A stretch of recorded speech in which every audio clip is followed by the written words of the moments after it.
Captain Drex Voltaire stared at the transmission from Galactic Fleet Command with the same enthusiasm one might reserve for discovering a Regilian slug infestation in their underwear drawer. The message glowed on his personal console, unmistakable in its bureaucratic finality. Effective immediately. All vessels classified Tier 3 or higher must integrate minimum one human crew member as part of the ongoing interspecies cooperation initiative. Drex, a proud Zarnian with scales that shimmered an angry red when he was irritated as he very much was now, slammed his fist against the console. His second-in-command, Officer Niamh, flinched at the outburst but maintained her professional composure, all six of her eyes blinking in rapid succession. "Those paper-pushing morons at command have finally lost their minds," Drex growled, his dual voice boxes creating an unsettling harmony of discontent. "Humans? On my ship? The stellar drift is the pride of the Zarnian fleet, not some intergalactic petting zoo." "Perhaps it won't be so bad, Captain," offered Niamh, her voice gentle despite her imposing 9-foot stature. "Humans have proven themselves reasonably competent in certain scenarios." Drex snorted, a sound like a pneumatic drill hitting concrete. "Competent? They're barely out of their Stone Age. Do you know they still have organs that serve no purpose? Their bodies are literally filled with evolutionary garbage. And they're so fragile. One minor hull breach and they explode like overripe Venusian melons." "They are quite squishy," Niamh agreed diplomatically. Drex continued his rant, pacing the command deck with such ferocity that the junior officers huddled at their stations, pretending to be deeply engaged in routine system checks. "And the smell. Have you ever been in close quarters with a human? They excrete salt water from their skin, constantly. Why would evolution produce such a disgusting cooling system?" Before Niamh could respond, the ship's communication panel chimed with an incoming message. The young communications officer, Trillip, whose species resembled what humans might describe as a sentient chandelier, rotated nervously toward the captain. "Sir, Fleet Command is sending personnel files for our human assignment." Trillip's crystalline appendages tinkled anxiously as he spoke. "Display it," Drex sighed, the red of his scales fading to a resigned purple. The holographic display flickered to life, revealing the image of a human female with dark skin, cropped black hair, and an expression that somehow managed to look both respectful and subtly amused. The file identified her as Lieutenant Ruby Blackwell, tactical specialist, graduated top of her class at the academy, with commendations for innovative problem-solving and exceptional adaptability under pressure. "Tactical officer?" Drex hissed. "They want me to put a human in charge of my ship's weapons and defense systems? The same species that spent millennia pointing nuclear missiles at themselves?" "They did eventually stop doing that," Niamh pointed out helpfully.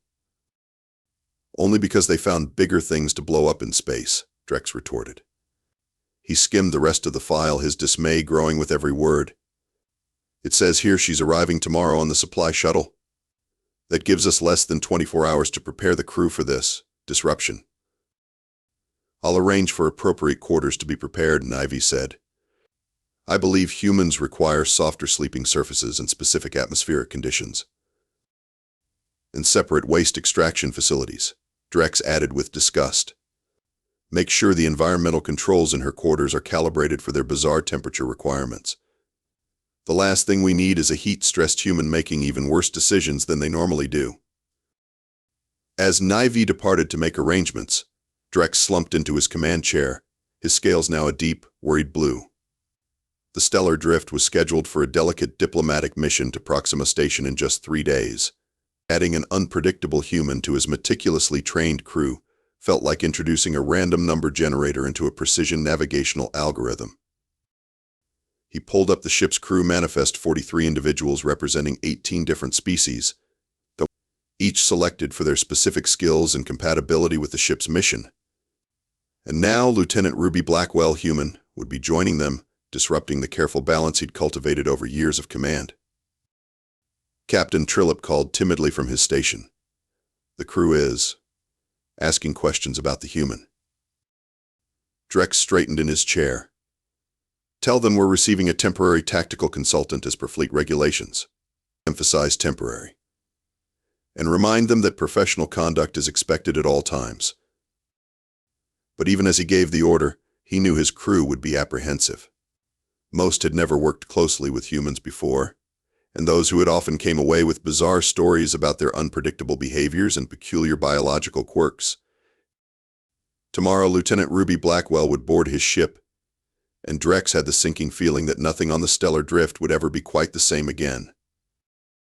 The docking bay of the stellar drift was immaculate, as befitted a vessel of its prestige within the Galactic Fleet.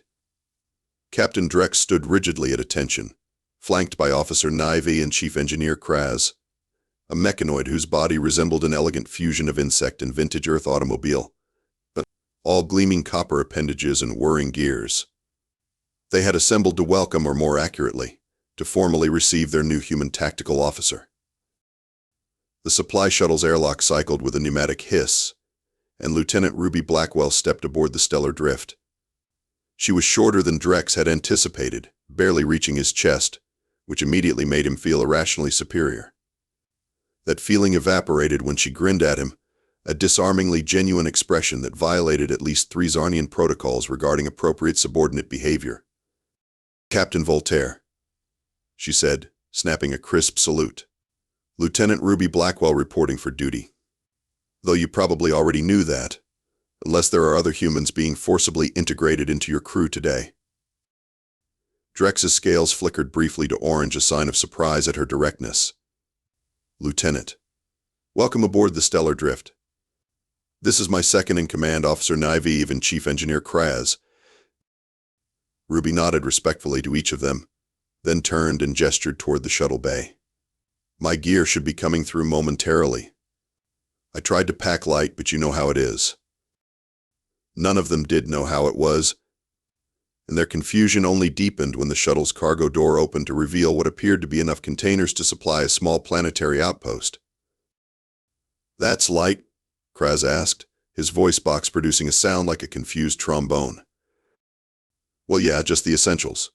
Clothes, personal items, emergency supplies, my lucky tarp, coffee maker toolkit, field rations, spare parts, entertainment modules," Ruby listed off, apparently oblivious to the growing horror on her new colleagues' faces. "Lieutenant," Drex interrupted, "standard crew allowance is 2 personal containers." Ruby blinked at him. "Oh, well, technically most of this could be classified as specialized tactical equipment. See?" She pointed to one large case. "That's full of adaptable components that can be repurposed for various security applications."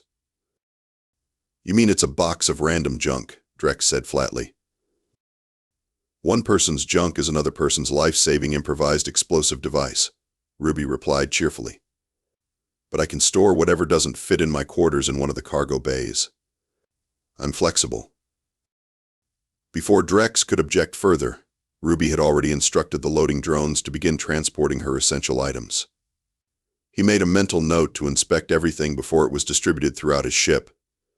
"Officer Nivy will show you to your quarters and brief you on ship protocols," Drex said stiffly. "You'll be expected on the command deck at 0800 tomorrow for mission briefing." "Fantastic. Looking forward to it," Ruby said, then paused, sniffing the air. "Quick question, which way to the mess hall? I'm detecting something that smells suspiciously like coffee, and I've been in transit for 26 hours.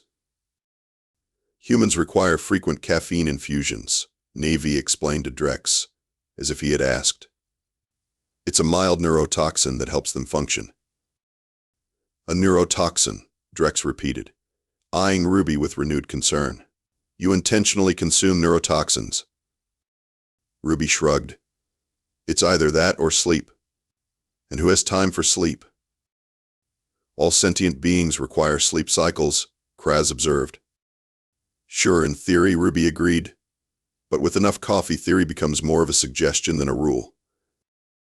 Drex felt a headache forming at the base of his cranial ridge. "Officer Nivy, please ensure Lieutenant Blackwell is caffeinated and settled in. I'll be on the command deck."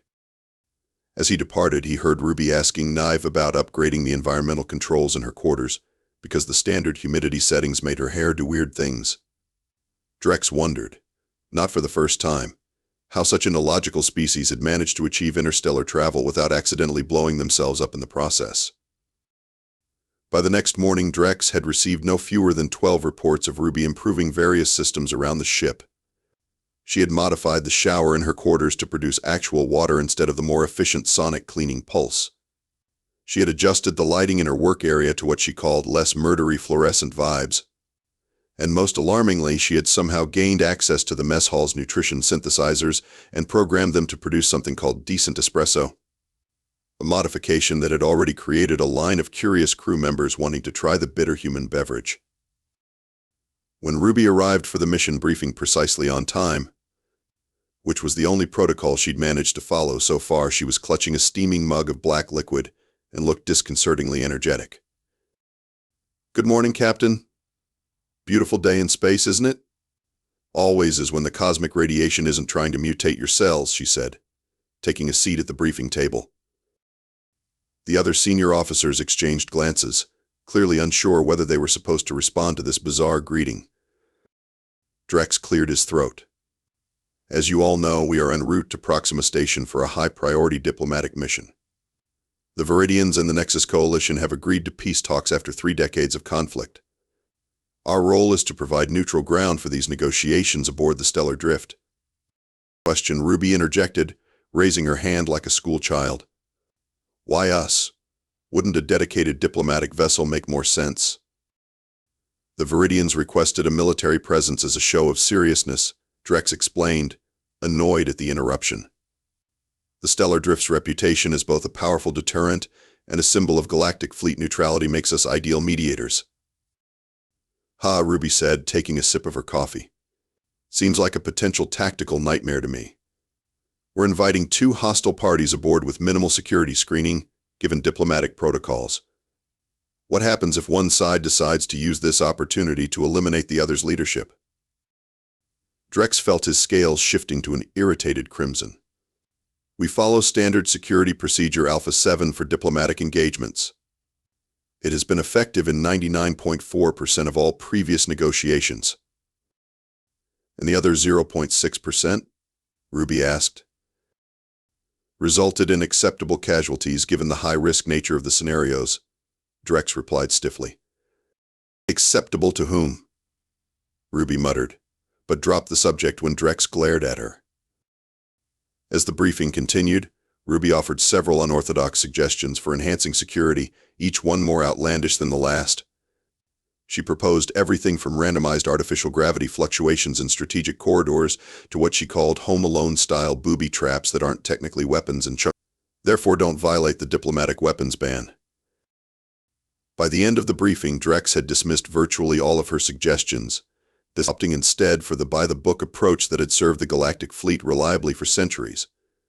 He couldn't help noticing, however, that Engineer Kraz had been taking notes during some of Ruby's more technical proposals, his optical sensors whirring with what looked suspiciously like interest. "Lieutenant Blackwell," Drex said as the meeting concluded, "I appreciate your enthusiasm. However, on this ship, we follow established protocols. They exist for a reason." "Oh, I'm big on reasons," Ruby replied, finishing her coffee. "I just prefer good ones." Before Drex could formulate a suitably cutting response, she continued, "But hey, you're the captain. I'm just here to offer a different perspective. And make coffee, apparently." The line for the modified synthesizer is out the door. As she walked away, Drex turned to Neavi. "Keep an eye on her. I don't want any more unauthorized improvements to my ship." "Yes, Captain," Neavi replied, then hesitated. "Though I should mention, the new coffee program has improved crew morale by 23%, according to preliminary assessments." Drex's scales flashed a confused yellow. It seemed that Lieutenant Ruby Blackwell was already changing things aboard the stellar drift, whether he approved or not. Proxima Station loomed ahead of the stellar drift like a massive metal spider suspended in the void. Its 8 vast arms extended outward from a central hub, each one housing different atmospheric conditions to accommodate a wide variety of species. It was one of the busiest trading posts in the sector, and today the site of what was supposed to be a historic peace conference. On the command deck, Captain Drex reviewed the final security arrangements with Ruby and his senior staff. Despite his initial reluctance, he had incorporated exactly one of Ruby's suggestions into the plan, a randomized shuttle docking protocol that would prevent either delegation from knowing in advance exactly where the other would board. The Viridian delegation will arrive first, Drex explained.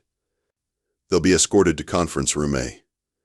30 minutes later, the Nexus Coalition representatives will dock and be taken to Conference Room B. After both parties have been briefed separately, we'll bring them together in the neutral central chamber. Classic keep them separated approach, Ruby nodded. Still think we should have installed those portable shield generators in the central chamber, though. The diplomatic protocols specifically prohibit active defensive technology in the negotiation zone, Drex reminded her for what felt like the 100th time. It could be interpreted as an aggressive posture. Right, because the species that evolved from literal predators and the one that communicates partly through aggressive posturing would never consider basic safety measures a sign of respect, Ruby muttered, but let the matter drop. The first indication that something was wrong came when the Viridian shuttle made its final approach. Instead of following the designated flight path, it executed a series of evasive maneuvers that set off every proximity alarm on the Stellar Drift's bridge. What in the 7 moons of Zarnia are they doing? Drex demanded as the shuttle narrowly avoided colliding with one of Proxima Station's docking arms. Captain, Trillip called out from communications. I'm picking up a distress signal from the Viridian shuttle. They're reporting they're under attack, but our sensors aren't detecting any. The rest of his sentence was lost in the blinding flash that erupted from the far side of the station. A shockwave rippled through space, slamming into the stellar drift with enough force to throw crew members from their stations. Report. Drex barked as the emergency lighting flicked on. Multiple explosions detected in sections 3 and 4 of Proxima Station. Officer Nive responded, her voice steady despite the chaos. The Nexus Coalition delegation never arrived. Wait. Captain, I'm detecting a third ship. It's not in our registry. On the main view screen, a sleek vessel with a distinctive red insignia emerged from behind Proxima Station. Its design was unfamiliar, but the weapons ports visible along its hull made its intentions clear enough. That's a Crimson Veil mercenary ship, Ruby said, her usual levity completely gone. They're hired guns, emphasis on guns, with a reputation for taking jobs no one else will touch. Someone's paid them to make sure these peace talks never happen. Before Drex could respond, the mercenary ship fired a concentrated energy beam at the Viridian shuttle, which was still attempting to dock with Proxima Station. The shuttle's shields flared briefly before collapsing, and its engines died. Shields up. Battle stations. Drex ordered. Target the mercenary vessel and prepare to fire. Shields at maximum, Nive confirmed. Weapons locked on target. But as the stellar drift moved to engage, the mercenary ship launched a barrage of small, fast-moving objects toward them. Missiles? Drex asked, tensing. Negative, said the tactical officer. They appear to be drones? A dozen dart-like objects swarmed around the stellar drift, too small and fast for the ship's primary weapons to target effectively. Before anyone could react, they attached themselves to the hull at strategic points. They're penetrating our shield harmonics, Kraz reported from engineering, his mechanical voice tinged with alarm. These are specialized shield disruptors. They've synced with our frequency. The lights on the bridge flickered as the ship's power system suddenly fluctuated. Consoles began shutting down across the command deck. They're in our systems, Navy said, her 6 eyes widening in alarm. All defensive capabilities offline. Weapons, shields, engines, everything's failing. How is this possible? Drex demanded. Our cybersecurity protocols are state-of-the-art. State-of-the-art doesn't mean much when someone's got backdoor access, Ruby said, already moving toward an auxiliary console. This has the hallmarks of an inside job. Someone provided them with our shield frequencies and system vulnerabilities. The mercenary ship, apparently satisfied that the stellar drift was neutralized, turned its attention back to Proxima Station, firing on the sections housing the station's defensive systems. We need to get back online now, Drex said, watching helplessly as the station took hit after hit. Engineering status?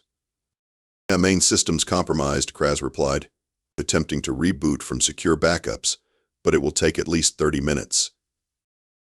We don't have 30 minutes, Ruby said, scanning the disabled bridge. Captain, I need unrestricted access to the following. 1 food synthesizer, all the duct tape you can find, access to the maintenance tunnels, and whoever on this ship knows the most about signal processing. Drex stared at her. Lieutenant, this is hardly the time for one of your unconventional. With all due respect, Captain, Ruby interrupted, her eyes locked on the view screen where the mercenary ship was systematically destroying Proxima Station's defenses. The conventional just got us dead in the water. So, unless you've got a better idea, I need that duct tape 5 minutes ago. For a moment, Drex's scales cycled through a cascade of colors as he processed his options. Finally, they settled on a determined blue. Kraz, assist Lieutenant Blackwell with whatever she needs. Naive, coordinate evacuation procedures for Proxima Station. The rest of you, prepare for potential boarding action. 20 minutes later, A2. Drex stood in the ship's main cargo bay watching in disbelief as Ruby and Kraz connected the dismantled food synthesizer to a makeshift array of communications equipment. Strips of shiny adhesive tape, the duct tape Ruby had demanded, held various components together in what looked like a haphazard mess, but which Ruby assured him was totally intentional chaos. This is insane, Drex muttered as Ruby calibrated the device using what appeared to be a handheld gaming system from Earth. Insanity is just innovation that hasn't been peer-reviewed yet, Ruby replied without looking up. Kraz, we need more power to the signal amplifier. Redirecting from auxiliary life support, the engineer confirmed, his mechanical appendages working with surprising dexterity despite their size. Auxiliary life, are you trying to kill us all? Drex exploded. Relax, Captain. We only need it for about 60 seconds. And humans can hold their breath for at least that long. You guys can too, right? Ruby asked, then waved dismissively before he could answer. Never mind, not important. Kraz, on my mark now. The makeshift device hummed to life, emitting a pulsing signal that made Drex's scales itch uncomfortably. On a small screen connected to Ruby's gaming system, lines of code scrolled past at dizzying speed. What exactly are you doing? Drex demanded. Remember those shield-disrupting drones? Ruby said, her fingers flying across the controls. They're basically sophisticated signal repeaters. They had to tap into our systems somehow, which means they established a two-way connection. And? Drex prompted when she didn't continue. And any door that opens from one side can usually be kicked down from the other, Ruby said with a grin that Drex found deeply unsettling. I'm sending a customized feedback loop through their own connection. It's like, in old shooter games when you'd spam an enemy with grenades until they glitched out? Same principle, but with actual ships. You're fighting a mercenary warship with video game tactics? Drex asked incredulously. Using their own technology against them, Ruby corrected. And got it. Kraz, cut the power. The device powered down just as the lights in the cargo bay flickered back to full strength. Ruby's gaming system displayed a simple message, connection established, remote access granted. Bridge, this is the captain, Drex said into his communicator. Status report. Sir, our systems are coming back online, Knives' voice replied. And the mercenary ship, it appears to be experiencing similar difficulties to what we just faced. On the cargo bay's display screen, they could see the mercenary vessel drifting, its weapons powered down, its engines sputtering as it tried and failed to maintain position. I reversed the polarity, Ruby explained, looking immensely pleased with herself. Well, not literally, that's just sci-fi nonsense. What I actually did was use their own intrusion pathway to upload a modified version of the same virus they used on us, but with a special twist. It's transmitting their shield frequencies and weapon specifications to the Proxima Station defense systems. As if on cue, the station's remaining defense platforms swiveled and fired precise shots at the now vulnerable mercenary ship. The vessel's hull breached in multiple locations, and emergency escape pods began jettisoning from its flanks. "You turned their own attack against them," Drex said slowly, using a food synthesizer and tape. "And a Nintendo Switch," Ruby added helpfully. "Never leave Earth without one. The battery life is amazing, and apparently the processing architecture is just similar enough to Galactic Fleet systems to act as a bridging device." "Who knew?" Drex looked at the human tactical officer with her jury-rigged equipment, her inexplicable gaming device, and her utterly confident grin, and realized with a sinking feeling that his carefully ordered universe would never be quite the same again. The aftermath of the Proxima Station incident was, in Captain Drex's estimation, almost as chaotic as the attack itself. Emergency teams shuttled between the damaged station and the stellar drift, treating injured diplomats and station personnel. Engineering crews worked around the clock to restore critical systems. And Fleet Command demanded hourly updates on a situation they clearly didn't understand. Through it all, Lieutenant Ruby Blackwell moved with surprising efficiency, dividing her time between assisting with the technical recovery and coordinating security to prevent any further sabotage attempts. The crew's attitude toward her had undergone a subtle but unmistakable shift. Where before they had given her a wide berth, now they seemed to gravitate toward her, curious about the human who had saved their ship with improvised electronics and something called cheat codes. Drex found Ruby in the engineering bay, deep in conversation with Kraz. The two were hunched over a disassembled drone, one of the devices that had been used to disable the stellar drift during the attack. "Fascinating construction," Kraz was saying, his mechanical appendages delicately probing the drone's internal components. "The signal architecture is unlike anything in our database." "That's because it's cobbled together from at least 3 different technological traditions," Ruby replied. "See this modulation circuit? Classic Orthan design, but they've integrated it with what looks like modified Terran semiconductor technology. And this power core has Delvian energy-shaping crystals. A technological hybrid, like its creators," Kraz observed. "The Crimson Veil mercenaries are known for recruiting from multiple species." "Which makes them unpredictable," Ruby said. "They don't play by any one species' rulebook." "Much like yourself," Lieutenant Drex interjected, making his presence known. Ruby glanced up, a hint of wariness crossing her features before she covered it with her usual grin. "Captain, come to see how the drone autopsy is going?" "Among other things," Drex said, his scales a neutral blue as he struggled to maintain his professional detachment. "Walk with me, Lieutenant." As they left engineering and made their way through the ship's corridors, Drex noted how crew members nodded respectfully to Ruby, a marked change from the suspicious glances she had received just days earlier. "I've reviewed the preliminary reports on the attack," Drex said once they were alone in a quiet observation deck overlooking the stars. "Fleet intelligence believes the mercenaries were hired by a third party with interests in continuing the Viridian Nexus conflict." "Makes sense," Ruby agreed. "Peace is bad for business if your business is selling weapons." "What doesn't make sense," Drex continued, "is how you knew exactly what to do when our systems were compromised." Ruby shrugged. "I didn't know, exactly. I had a hunch based on the attack pattern and made an educated guess." "An educated guess," Drex repeated flatly.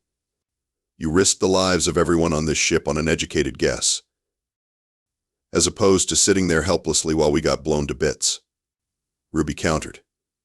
"Look, Captain, I get that my methods seem unorthodox to you.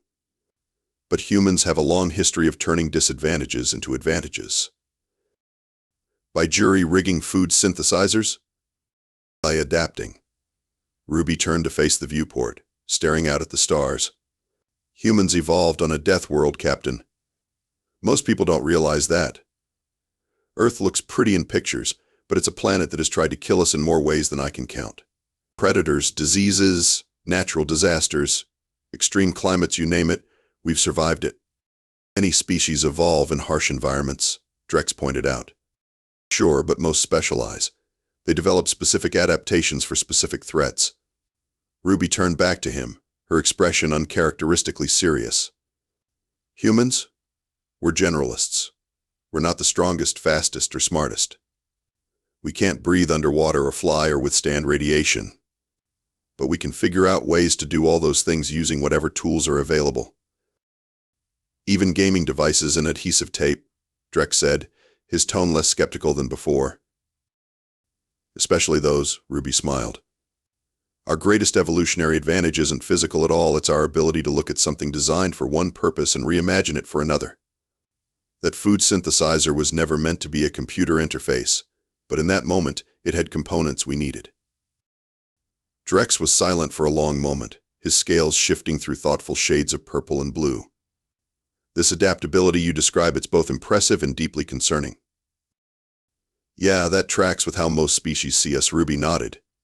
Kraz told me earlier that he finds humans terrifyingly creative. I'm pretty sure he meant it as a compliment, but it's hard to tell with mechanoids sometimes. He's not wrong, Drex admitted.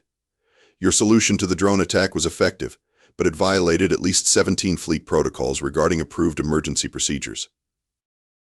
Did any of those approved procedures account for shield-disrupting drones utilizing hybrid technology specifically designed to bypass fleet security systems? Ruby asked innocently. That's not the point, Drex said, though they both knew it absolutely was the point. Captain, Ruby said, her voice softening, I understand your concerns. I really do. Protocols exist for a reason. They represent best practices based on experience. But they're also based on known threats and conventional scenarios. When you encounter something new, sometimes you need to write a new rulebook. Drex wanted to argue, but the evidence of her approach's effectiveness was too recent and too dramatic to dismiss. Instead, he changed tack. The diplomatic conference will resume in 2 days once repairs to the station are complete. I'd like your input on revised security procedures. Ruby blinked in surprise. Are you asking me to help rewrite the rulebook, Captain? I'm asking for your perspective, Drex clarified. As you pointed out, humans see things differently. That appears to have value in certain situations. It wasn't quite an apology or even a full endorsement, but Ruby seemed to understand the significance of the gesture. Her usual grin returned, but with a more genuine warmth than her previous expressions. Happy to help, Captain. Though fair warning, my ideas usually involve duct tape in some capacity. I've taken the liberty of requisitioning an increased supply, Drex deadpanned, surprising himself with the attempt at humor. As they turned to leave the observation deck, Drex noticed Ruby stifling a yawn. When was the last time you slept, Lieutenant? Depends on your definition of sleep, Ruby hedged. If you mean a full 8 hours of unconsciousness, then probably before I boarded the stellar drift. If you mean microsleeps while waiting for diagnostic programs to run, then about 30 minutes ago. Report to your quarters immediately for a minimum 6-hour rest cycle, Drex ordered. That's not a suggestion. But there's still so much to. The ship will somehow manage without your caffeine-fueled innovations for a few hours, Drex said firmly. Consider it an order from your commanding officer who would prefer his tactical officer's brain to be functioning at optimal capacity. Aye, Captain, Ruby conceded with a mock salute. Though for the record, humans do some of their best innovative thinking in dreams. So technically, I'm not off duty, I'm just problem-solving in an alternative consciousness state. Whatever helps you comply with the order, Lieutenant, Drex replied, watching as she departed for her quarters. When she was gone, he turned back to the viewport, his scales shifting to a contemplative shade of violet. The human was changing things aboard his ship, changing how his crew thought, how they approached problems. Perhaps even changing him. And the most unsettling part was that he wasn't entirely sure it was for the worse. The diplomatic mission at Proxima Station had concluded with surprising success. Despite the mercenary attack, or perhaps because of it, the Viridians and the Nexus Coalition had found common ground in their shared outrage at the third-party interference. A tentative peace treaty had been signed, and the stellar drift was now en route to its next assignment. Captain Drex sat in his command chair, reviewing mission reports with a satisfaction he hadn't felt in some time. The ship was running smoothly, his crew was performing admirably, and even Lieutenant Blackwell had settled into something resembling proper fleet protocol. She still drank alarming amounts of coffee and occasionally used idioms that made the universal translators stutter in confusion. But her tactical insights had proven valuable enough that Drex was willing to overlook these human quirks. Captain Officer Naive called from her station, a note of concern in her usually calm voice. "We're picking up unusual readings ahead." Drex looked up from his reports. "Define unusual." "It appears to be a spatial anomaly of some kind," Naive replied, manipulating the sensor controls. "Approximately 3 million kilometers directly in our path. It's not on any of our charts." "Put it on screen," Drex ordered. The main view screen shifted to show what appeared to be a rippling distortion in the fabric of space, a subtle twisting of stars and emptiness that was visually disorienting. "Analysis?" Drex prompted. "It's emitting quantum fluctuations consistent with a micro-singularity," the science officer reported, "but there are energy signatures I've never encountered before. It doesn't match any known natural phenomenon in our database." "Just course to go around it," Drex instructed the helm officer. "Standard avoidance protocol." "Aye, Captain." Adjusting course, the helm officer stopped mid-sentence, her tentacles freezing over the controls. "Sir, the helm is not responding. We're continuing on our original heading." "Engineering, report," Drex said sharply into his communicator. "Propulsion systems are functioning normally," Kraz's voice replied, "but the navigational controls are not transmitting our commands to the engines. It's as if the ship is being pulled." Drex's scales darkened with concern. "Full reverse thrusters."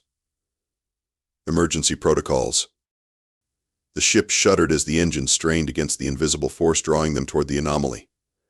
On the view screen, the spatial distortion grew larger, its swirling patterns more pronounced and unsettling. "I'll complete parts 5 and 6 of the story in approximately 1,000 words total, continuing where part 5 left off." "No effect, Captain," the helm officer reported tensely. "Our velocity is actually increasing. We're being drawn in faster." The bridge crew worked frantically at their stations, a chorus of beeps and alarms creating a symphony of impending disaster. Drex maintained his composure, though his scales had darkened to a deep indigo, the Zarnian equivalent of cold fear. "All hands brace for possible spatial distortion," Drex ordered through the ship-wide communication system. "Lieutenant Blackwell to the bridge immediately." Ruby arrived moments later, her hair disheveled as if she'd been woken from sleep. One look at the view screen and her eyes widened. "Well, that's not great." "Your talent for understatement is remarkable," Drex said dryly. "We're caught in what appears to be an uncharted gravitational anomaly. None of our standard protocols are effective." Ruby studied the readings at the nearest console. "It's not just gravitational. These energy signatures suggest temporal displacement properties too. We're not just being pulled in space, we're being stretched in time." As if to confirm her assessment, several consoles suddenly sparked and shut down. The lights flickered ominously. "Engineering reports critical power fluctuations," Naive announced. "Life support systems are failing on decks 4 through 7. "Reroute emergency power," Drex ordered. "Evacuate affected areas." "Captain," Ruby interrupted, a strange intensity in her voice. "How close is the nearest neutron star?" The science officer blinked all 6 of her eyes in confusion. "There's one approximately 2 light years from our position." "Why?" "Because I have an idea," Ruby said, "and you're really not going to like it." "At this point, Lieutenant, I'm open to suggestions," Drex replied grimly. Ruby took a deep breath. "We need to manually adjust the warp core's containment field to create a controlled quantum fluctuation that matches the anomaly's resonance frequency. Then perform a slingshot maneuver around that neutron star to generate enough momentum to break free." The bridge fell silent as the crew processed this suggestion. Finally, Drex spoke, his voice dangerously quiet.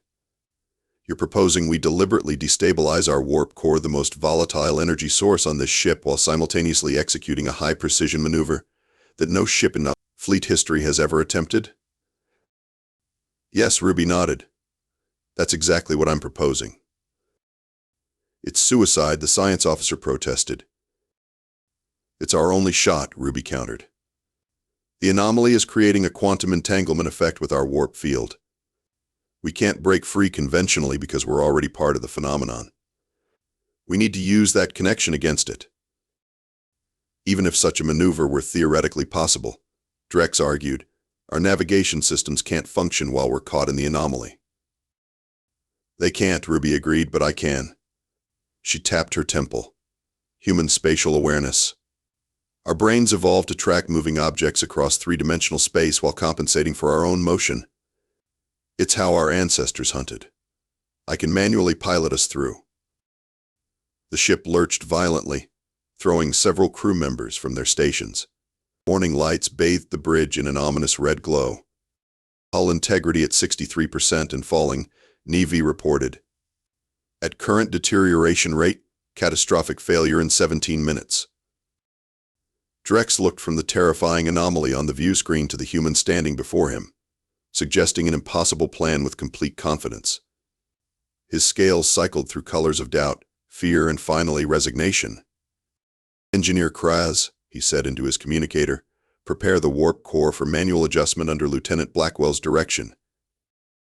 The neutron star loomed ahead, a tiny pinprick of impossibly dense matter radiating deadly energy across the spectrum. Under normal circumstances, no sane captain would bring their ship within 100 million kilometers of such an object.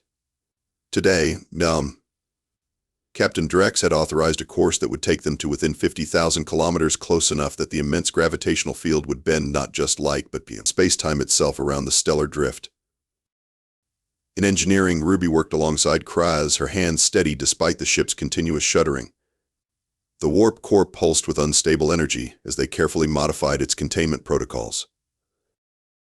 You realize, Kraz said, his mechanical voice impressively calm given the circumstances, that what we're doing violates every safety regulation in fleet engineering manuals. Safety regulations, Ruby replied, wiping sweat from her forehead, are written for situations where safety is actually an option. She made a final adjustment. There, the resonance frequency should match the anomaly now. Tell the captain we're ready. On the bridge, Drex had surrendered his command chair to Ruby, who needed direct access to the navigation controls. The rest of the crew were secured in crash positions, many silently contemplating the possibility that these were their final moments alive. Lieutenant, Drex said quietly, if this works. When this works, Ruby corrected, her fingers dancing across the controls. When this works, Drex conceded, I believe I owe you an apology for my initial skepticism regarding your methods. Ruby grinned, though her eyes remained focused on the rapidly approaching neutron star. Apologize later, Captain. Right now I need you to count down from 10 when I give the signal. The neutron star grew larger on the view screen, its gravitational pull already distorting sensor readings. Ruby's hands moved with practiced precision, making micro-adjustments to their approach vector. Now, Captain, she called out. 10, 9, 8. The ship accelerated toward the neutron star, the modified warp field creating a visible shimmer around the hull. 7, 6, 5. Warning alarms blared as structural integrity dropped to critical levels. 4, 3, 2. Ruby pulled sharply upward on the controls, sending the ship into a tight arc around the neutron star. The gravitational forces were immense, pressing everyone against their restraints. 1, now. Ruby stabbed a finger at the final control, releasing the contained quantum fluctuation directly into their warp field. For one heart-stopping moment, nothing seemed to happen, then reality itself appeared to bend around them. The stars smeared across the view screen like wet paint, and the ship accelerated with such force that several structural beams audibly cracked. And then, suddenly, they were clear. The anomaly was behind them, the neutron star safely distant, and the stellar drift was cruising on normal propulsion, but its warp core humming contentedly, as if nothing unusual had occurred. In the following days, as the ship underwent repairs and the crew recovered from their ordeal, Captain Drex found himself in the unusual position of writing a report that made him question everything he thought he knew about proper fleet procedure. He sat in his quarters, staring at the blank report form, when his door chimed. "Enter," he called. Ruby stepped inside, carrying 2 steaming mugs.